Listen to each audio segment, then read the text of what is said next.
আসসালামাইকুম। আজকে আমাদের টপিক হচ্ছে মেমোরি কার্ড কিভাবে কাজ করে এবং মেমোরি কার্ডে যদি না কাজ করে, একটি সেটে যদি মেমোরি কার্ডে না কাজ করে আমরা কি সেকশনে কি পদ্ধতিতে কাজগুলা করব। তো আমরা জানি যে একটি মোবাইল ক্ষেত্রে আমাদেরকে একটি ভোল্টেজ দ্বারা মোবাইল ফোন চালানো হয়। সে ভোল্টেজটা হচ্ছে কি ডিসি ভোল্ট। আমরা জানি মোবাইল ফোনে ডিসি ভোল্টের মাধ্যমে একটি মোবাইল ফোন চালানো যায়। তো আমরা ডিসি ভোল্টটা কোথায় থেকে পেয়ে থাকি? আমরা ডিসি ভোল্টটা ব্যাটারির মাধ্যমে 3.7 অথবা 4.2 ভোল্ট পেয়ে থাকি। দেখুন, প্রত্যেকটা সেকশনে কাজ করার জন্য আমাদের ডিসি ভোল্ট প্রয়োজন হয়।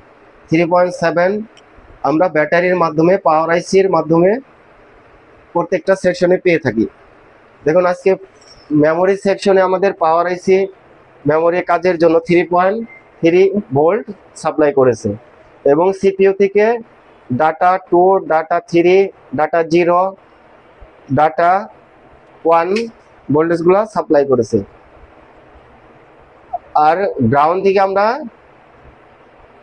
বিএসএস গ্রাউন্ড ভোল্টেজটা, নেগেটিভ ভোল্টেজটা সাপ্লাই পেয়েছি।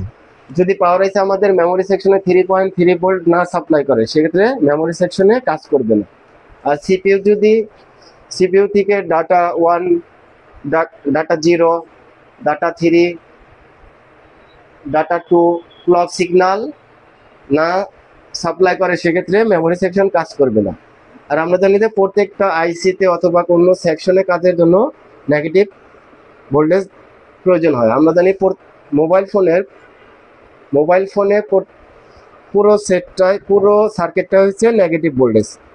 আর আমরা পজিটিভ ভোল্টেজগুলো আমরা ব্যাটারির মাধ্যমে বিভিন্ন আইসির মাধ্যমে পেয়ে থাকি। দেখুন, মেমোরির কাজের জন্য পাওয়ার আইসি আমাদের 3.3 ভোল্ট সাপ্লাই করেছে। যদি এই সাপ্লাইটা না পাই, মেমোরি কখনো কাজ করবে না। আর সিপিইউ যদি data 2, data 3, CMD line, clock signal, data 0, data 1 যদি সিগন্যাল না দেয়, সেক্ষেত্রে মেমোরি কাজ করবে না। তো আমরা কিভাবে মেমোরি সেকশনগুলো কাজ করব? প্রথম অবস্থায় আমরা মেমোরি সমস্যা আসলে একটি সেটে পাওয়ার আইসি থেকে 3.3 ভোল্টটা চেক করব। যদি পাওয়ার আইসি আমাদের 3.3 ভোল্টটা সাপ্লাই করে, সেক্ষেত্রে মেমোরি সেকশনে কাজ করবে। যদি সিপিইউ থেকে রেজিস্টারের মাধ্যমে ডাটা 1 যদি অথবা data 0, clock signal, CMD, data signal 3, data signal 2 যদি সাপ্লাই না করে, সেক্ষেত্রে মেমোরি কাজ করবে না। যদি আমরা সিপিইউ থেকে রেজিস্টারের এই প্রান্তে যদি আমরা জিআর ভ্যালু পাই, তাহলে আমরা বুঝতে পারবো কি সিপিইউ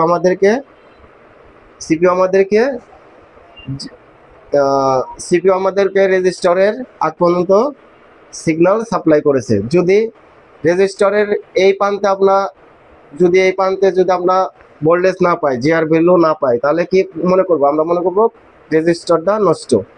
আর যদি রেজিস্টারটার এই প্রান্ত থেকে মেমোরি বেসে যদি আমরা জিআর ভ্যালু পাই, তাহলে আমাদের রেজিস্টারটা ভালো আছে। আর যদি রেজিস্টারের এই প্রান্তে যদি আমরা জিআর পাই, যদি এই প্রান্তে যদি সিপিইউ থেকে সিগন্যাল সাপ্লাই না করে, সেক্ষেত্রে আমরা কি করব? সিপিইউটা রিভলভ করব। তো এইভাবে যদি আমরা মেমোরি সেকশন প্রত্যেকটা ভোল্টেজ এবং জিআর ভ্যালু মাপ দিয়ে যদি কাজ করি, তাহলে কি মেমোরি আমাদের কাজ করবে। আর প্রত্যেকটা সেকশনে যদি ভোল্টেজ এবং জিআর থাকে, তাহলে মেমোরি কাজ করবে। আর যদি না পাই, সেক্ষেত্রে আমরা পাওয়ার আইসির ভোল্টেজটা প্রথম চেক দিব, তারপর সিপিইউ থেকে যতগুলা ভোল্টেজ গেছে, জিআর গেছে, ওগুলো আমরা কি করব? চেক করব। তো এইভাবে আমরা মেমোরি সেকশনে কাজ করব। আশা করি আমরা এই সলিউশনটা বুঝতে পারছি নাকি? তো আমরা কি মেমোরি সেকশনের কাজগুলা যদি কোনো কাস্টমার নিয়ে আসে, আমরা কি করতে পারবো? ইনশাআল্লাহ। আমরা কি বুঝতে পারছি সবাই? ইনশাআল্লাহ। হ্যাঁ, মেমোরি সলিউশন বুঝতে পারছি। যদি কোনো কাস্টমার আসে, তাহলে কি আমরা মেমোরির কাজ করতে পারবো? ধন্যবাদ সবাইকে।